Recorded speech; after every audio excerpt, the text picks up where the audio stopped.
সত্যি কিছু কিছু পোশাক দেখলে বড্ড খারাপ লাগে। বড্ড খারাপ লাগে কি, মেয়ে হয়ে লজ্জাও লাগে যে একটা মেয়ে এরমভাবে পরে বেরোয় কি করে রাস্তার মধ্যে। লজ্জা করে না একটুও? তাদের কি কোনো রকম মানসিক অসুস্থতা আছে যার জন্য এইরকম ড্রেস পরে বেরোয়? সে সামনে একটা ওনার মতো, পিছনে একটা ওনার মতো, চারিদিকে এগুলো কী ধরনের পাবলিসিটি পাওয়ার জন্য কেন করছে? এই যে সমাজে দূষণ ছড়াচ্ছে। সবচেয়ে ভালো লাগছে যে রাষ্ট্রপতি এ বিষয়ে সাংঘাতিকভাবে কঠোর পদক্ষেপ গ্রহণ করেছে। কারণ এই সমস্ত অশ্লীল এই পোশাকগুলো পরে যারা রাস্তায় বেরোবে, তারা দামি দামি গাড়িতে নামে, তারা সেলিব্রিটি, পুরো সমাজটাকে দূষণ করে দিচ্ছে, পুরো সমাজটাকে। ভারতের যে সুন্দর সভ্য সৌন্দর্য, বৈচিত্র্যের মধ্যেও যে নানান জাতি, নানান মতের মধ্যেও যে এত মিল, এত সৌন্দর্য, সেই সব কিছুকে যেন এরা দূষিত করে দিচ্ছে। এদের পোশাক, এদের চালচলন, সমস্ত কিছু। আর যে কঠোর পদক্ষেপ নিয়েছে সেটা খুবই ভালো, যে এই সমস্ত যারা অশ্লীল পোশাক পরে বেরোবে তাদের সমস্ত সোশ্যাল মিডিয়ার অ্যাকাউন্টগুলো ডিলিট করে দেওয়া হবে।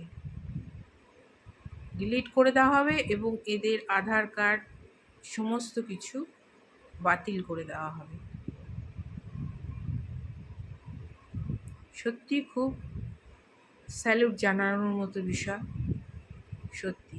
কারণ আমি মনে করি, আমি একজন ভারতীয় নাগরিক হিসাবে সমাজকে সুন্দর রাখা বা বলা, সেটা আমার দায়িত্ব আছে। আমার সাধ্যের মধ্যে অবশ্যই আমার সেটা দায়িত্বে পড়ে সমাজকে সুন্দর রাখা এবং অন্যায় দেখলে সেটাকে বলা, প্রতিবাদ করা। একটা বিষয় কিন্তু সত্যি, জয়া ভাদুরী এত বড় একজন নায়িকা হয়েও কত সুন্দর সারা জীবন, এত বিখ্যাত হয়েও কত সুন্দর পোশাক পরে তার এতটুকু কোনো রকম কারোর থেকে তার প্রতি শ্রদ্ধা কমেনি। কারণ অভিনয়ে সে দেখিয়ে দিয়ে গেছে যে কত সুন্দর পোশাক পরেও কত সুন্দরভাবে তার জনপ্রিয়তা আজও অমূল্য, তাই না?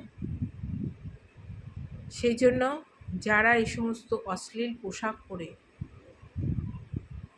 পপুলারিটি পাওয়ার জন্য, জনপ্রিয়তা পাওয়ার জন্য করছে,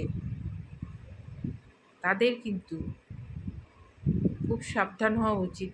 কারণ সোশ্যাল মিডিয়া থেকে তাদের টোটালি ডিলিট করে দেওয়া হবে এবং তাদের প্যান কার্ড, আধার কার্ড, আরও অনেক কিছুই তাদের পুরো বাতিল করা হবে।